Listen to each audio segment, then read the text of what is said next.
morning students, I welcome you all to the online classes of SGOI. So we were doing chapter number 1, that is the rational numbers, and we have completed up to question number 6 of exercise 1C. Now let's move to question number 7.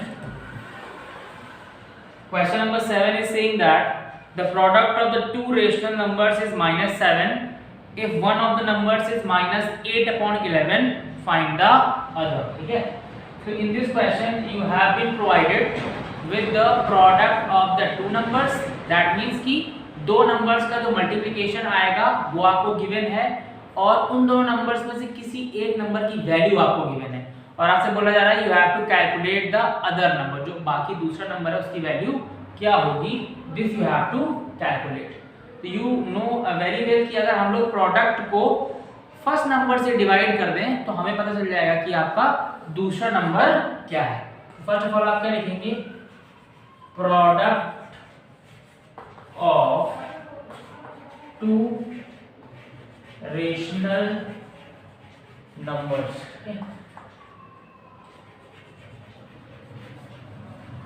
The product of the two rational numbers, that is equal to minus 7, which is being given. Okay. Product of the two rational numbers, that is minus 7, this is being given into this question. Okay. If one of the numbers is minus 8 by 11, so one of the numbers की value आपको given है, that is equal to minus 8 upon 11. ठीक है, that is given which is equal to minus 8 upon 11. ठीक है. Now it is saying other number find करना है आपको. तो other number will be equal to what? That will be equal to product divide by first number या फिर one of the number. ठीक है, तो you have to do product divide by the first number. Product कितना given है आपको, minus 7. ठीक है, अपॉन में कुछ नहीं है तो 1 लेट कर लेंगे, डिवाइड बाय minus 8 upon 11. ठीक है. नाउ यू नो दैट कि डिवाइड को चेंज करते हैं मल्टीप्लाई में, तो this will B minus 7 upon 1 multiply और इसका कर देंगे रेसिप्रोकल, तो हो जाएगा 11 upon minus 8.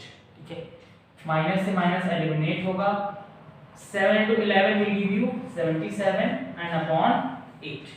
तो 77 upon 8 वो दूसरा रेशनल नंबर है which was required to be found out. ठीक है, तो this is the solution for this question. ठीक है, चलिए let's move to question number 8. In question number 8 also the product of the two rational number is being given. One of the number is given and they are asking for the other number. So as you have done this question number 7, similarly आप question number 8 भी कर सकते हैं. So I don't think कि आपको उसमें कोई problem होने वाली है. ठीक है.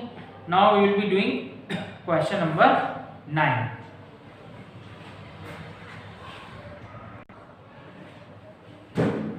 So in question number 9 it is saying by what rational number must 1 upon 26 be divided to get minus 8 upon 39. So this is question number 9. It is saying कि किस रेशनल नंबर से 1 upon 26 को divide करें कि answer minus 8 upon 39 मिल जाए. तो हम बोल देंगे let 1 upon 26 be divided by x to get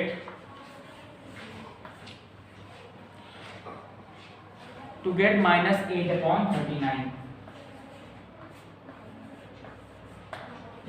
We have assumed that कि अगर 1 upon 26 को x से डिवाइड कर दें तो आंसर minus 8 upon 39 मिल जाएगा. इससे हम इक्वेशन फ्रेम कर देंगे according to the question. It will be 1 upon 26 divided by x is equal to minus 8 upon 39. ठीक है, so this is the equation जो कि फॉर्म हो जाएगी. तो फिर से x नीचे कुछ नहीं है तो 1 लेट कर लेंगे, दिस विल बी 1/26 डिवाइड होगा मल्टीप्लाई, जिसका reciprocal 1/x is equal to -8/39, ठीक है। And you know that when we multiply the two rational numbers, the numerator will be multiplied with the numerator and the denominator will be multiplied with the denominator. So we will be getting 1/26x is equal to -8/39. Now we have two fractions in the either side of the equal to, then we will be doing the cross multiplication. We will be getting we will be getting 26x multiplied by -8 is equal to 1 into 39, that is 39. Now you are supposed to be getting the value of x, तो बाकी जितना चीजें हैं वो इधर जाके denominator में shift हो जाएंगे। We will be getting x is equal to 39/26 into -8. We can clearly see 39 और 26 13 से डिवाइड होंगे, 13 3 जा 39 है, 13 2 जा 26, और कोई भी कॉमन फैक्टर नहीं है। So answer would be x is equal to 3/-16. 3/-16, या इसी को भी क्या राइट -3/16, ठीक है।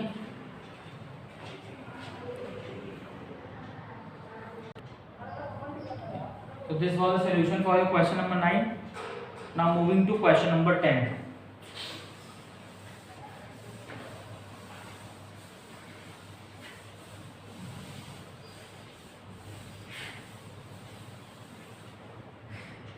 In question number 10 it is saying that divide the sum of 13/5 and -12/7 by the product of -31/7 and 1/-2. तो फर्स्ट ऑफ ऑल आप पहले जो स्टार्टिंग में दो रेशनल नंबर गिवन है उनका सम करेंगे। तो फर्स्ट ऑफ ऑल हम लोग क्या करेंगे, सम निकालेंगे, क्योंकि in question they are saying that you have to first of all they calculate the sum of 13/5 and -12/7 इन दोनों का आपको सम करना है। तो फॉर दिस क्या करेंगे हम लोग, will be writing 13/5 plus -12/7. This will give you 13/5 plus और माइनस मल्टीप्लाई होंगे तो -12/7, ठीक है। Now calculating the LCM of 5 and 7 क्या होगा आपका 35, 5 7 35 और फिर मल्टीप्लाई करेंगे 7 का 13 से, so 7 3 21 2 and 9, so this will be 13 7 91, ठीक है, minus 7 5 35 5 into 12 60, so this will give us ultimately 31/35, ठीक है। दैट मींस अगर हम लोग इन दोनों नंबर्स का सम करेंगे तो विल बी गेटिंग 31/35, ठीक है। नेक्स्ट प्रोडक्ट करना है आपको, -31/7 प्रोडक्ट ऑफ -31/7 एंड 1/-2, ठीक है, 1/-2 कर लेते हैं product. This will B -31/7 multiply by 1/-2, minus से माइनस कैंसिल हो जाएगा, दिस विल बी गेटिंग अस 31/14। तो बाद में गिवन दोनों नंबर्स का प्रोडक्ट आपके पास आएगा 31/14। Now in the question they have told कि आपको क्या करना है, डिवाइड करना है दोनों को, इसको और इसको डिवाइड करना है। तो आप क्या करेंगे, नाउ डिवाइड क्या 31/35 एंड 31/14, इन दोनों क्या करना है आपको, डिवाइड के लिए मैंने क्या बताया, लिखेंगे 31/35 डिवाइड बाय 31/14, ठीक है। डिवाइड का साइन चेंज होगा मल्टीप्लिकेशन में, तो this will give us 31/35 multiply by इसका रेसिप्रोकल हो जाता है ये, तो 14/31, 31 से 31 कैंसिल होगा, 7 2 = 14 एंड 7 5 = 35, तो अल्टीमेटली आंसर आएगा 2/5 is the answer of this question number 10, ठीक है। Now moving to question number 11। जो क्वेश्चन नंबर 11 है वो भी आपका काफी हद तक सेम है। It is saying divide the sum of this and this by their difference. तो पहले तो गिवन नंबर जो है उनका सम निकालेंगे, उसके बाद दोनों का डिफरेंस मतलब कि सब्ट्रैक्शन निकालेंगे, और फिर जो भी आंसर्स मिलेंगे will be dividing both of them. ठीक है, चलिए मूविंग टू क्वेश्चन नंबर 12।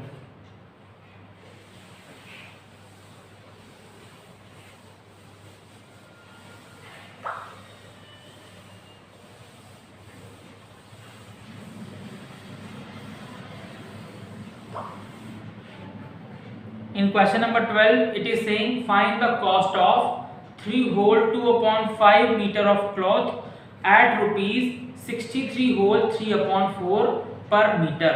तो फर्स्ट ऑफ ऑल आपको दिया हुआ है क्वेश्चन नंबर 12 में कि कितना आपको कपड़ा खरीदना है, तो लिखेंगे length of the cloth to be find, length of the cloth to be purchase, जो खरीदना है कपड़ा उसकी लेंथ कितनी गिवन है, that is equal to 3 whole 2/5 metres, 3 whole 2/5 metres, जिसको आप लिख सकते हैं 3 5 15 प्लस 2 17/5 मीटर्स। ठीक है, नेक्स्ट इट इज गिवन कि 1 मीटर की कॉस्ट गिवन है आपको, तो लिख देंगे cost of 1 metre of cloth, 1 metre cloth की कॉस्ट गिवन है, that is equal to rupees 63 whole 3/4, 63 whole 3/4। ठीक है, रुपीज। इसको चेंज करेंगे इम्प्रॉपर में, तो 63 into 4 4 3 are 12 and 6 4 are 24 plus 1 25, that is 252, 252 plus 3 255/4 rupees। That means it is saying कि 1 metre cloth खरीदने के लिए पैसा लगेगा 255/4 रुपीस। परचेज कितना करना है 17/5 metres, that means total cost निकालने के लिए क्या करना पड़ेगा, दोनों का मल्टीप्लाई या फिर प्रोडक्ट करना पड़ेगा। तो total cost of 17/5 metre cloth will be equal to, क्या करेंगे, विल बी मल्टीप्लाइंग 255/4 विद 17/5, 5 से डिवाइड करेंगे इसको, 5 1 जा 5, 5 5 25 एंड 5 1 जा 5, 51 into 17/,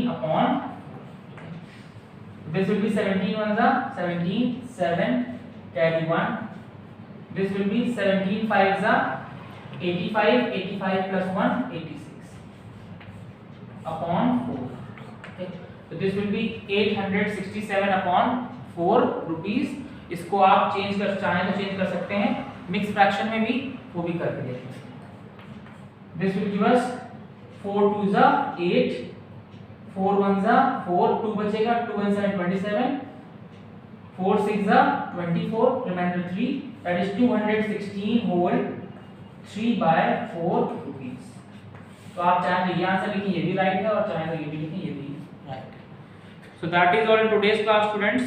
Your homework is that you will be solving from question number 7 to question number 12 in your fair notebooks, and if you face any problem then you can ask me after your classes